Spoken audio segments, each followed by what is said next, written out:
Welcome back, our dear viewers, and welcome to our special coverage for the presidential elections 2024. And indeed, just about 22 minutes ago, the polling stations opened at Egypt, exactly at 9 a.m. Cairo local time, to witness the flocking of the voters to cast their ballot for the third and final day in the presidential elections for 2024 for the choice of the President of the Arab Republic of Egypt for the next 6-year term.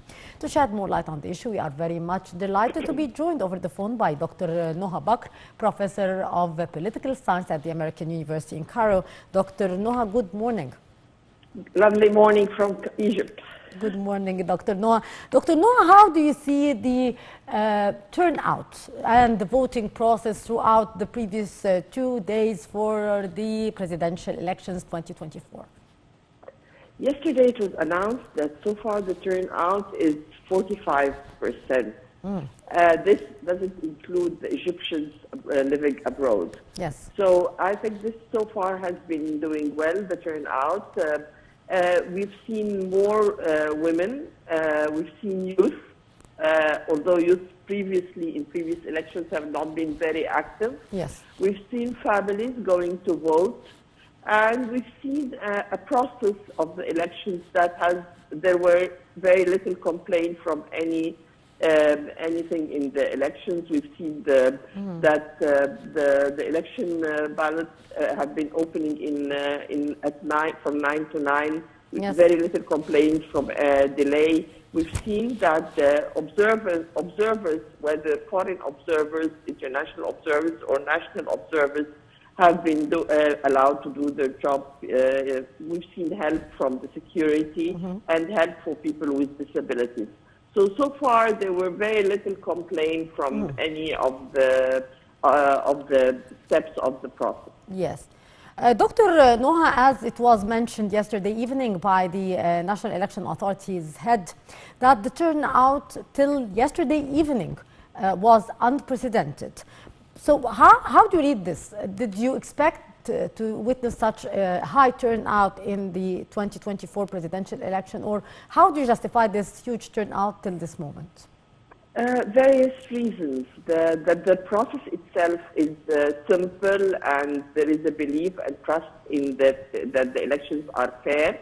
This is one thing. The second thing, I think what happened in Gaza on the 7th of October have pushed people to go and vote, because simply people are concerned about our borders, are concerned about what's happening in Gaza, are angry and sad, and they need strong leadership. So everyone went to vote for whoever they believe is the strong leadership that will maintain the security of the country. Yes. Dr. Noha, as you have kindly mentioned, that we did witness this election, the participation of youth, which was not the case in 2018, and also a huge participation by the elderly and women. So how do you see this diversity in the voters that we did not witness maybe before? Women and elderly people, they usually go and yes. vote. We've seen the scenery before. For youth, I think that before, we've seen less of them for various reasons. We've been into a revolution, and we've been going through various elections. I think that there was political fatigue, and people or youth preferred just to focus on their job, on their employment, and simply decided to. They call it political pacifist. But now, I think after what happened in Gaza, and also there were lots of efforts done for public awareness, I have to say, before the elections. There were lots of the use of media, the use of drama, the use of songs. All this was done to encourage people and to explain to them why it's important to vote and elect. And part of these efforts were dedicated to youth. Yes. Dr. Noha, we have to mention here that the elected president would have a very busy agenda, many very important topics and things to tackle as the swearing-in takes place. From your point of view, what would be the top priority for the elected president to tackle during the coming phase, and what is the top priority to start with? I believe there are three priorities. Our borders, we have Gaza, we have Sudan and Libya.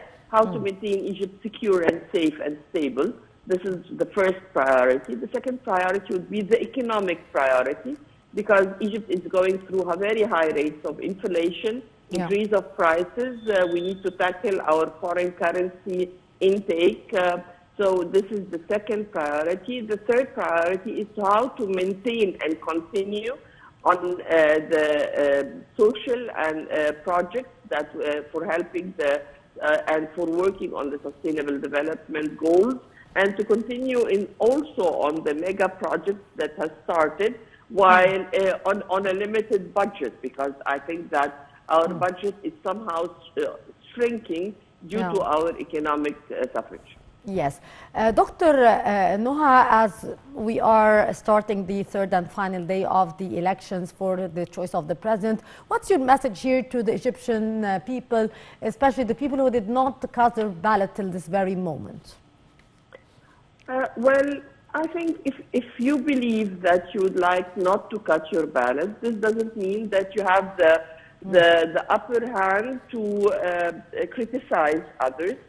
Actually, you decided to give up your right, and if till the third day, and if after what you've seen in the fairness of the process, you still continue to decide to boycott the elections, it's your decision. But please know that you gave up your right and you didn't do your duty.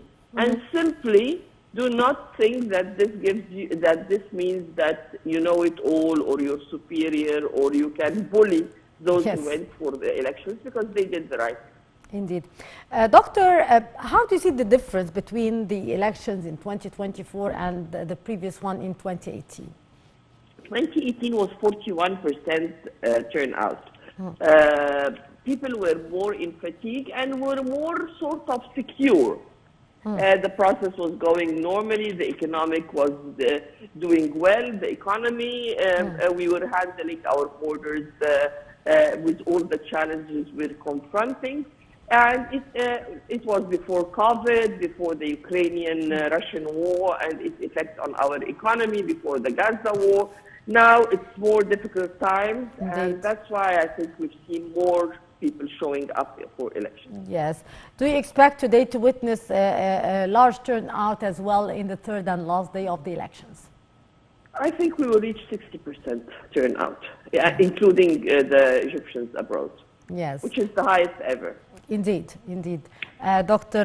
Noha Bakr, Professor of Political Science at the American University in Cairo, thank you so much for your precious input. And indeed, the polling stations did open 30 minutes ago in all the Egyptian governorates at exactly 9 a.m. Cairo local time for the third and last day of the presidential elections for 2024 for the choice of the president for the Arab Republic of Egypt for the upcoming 6-year term.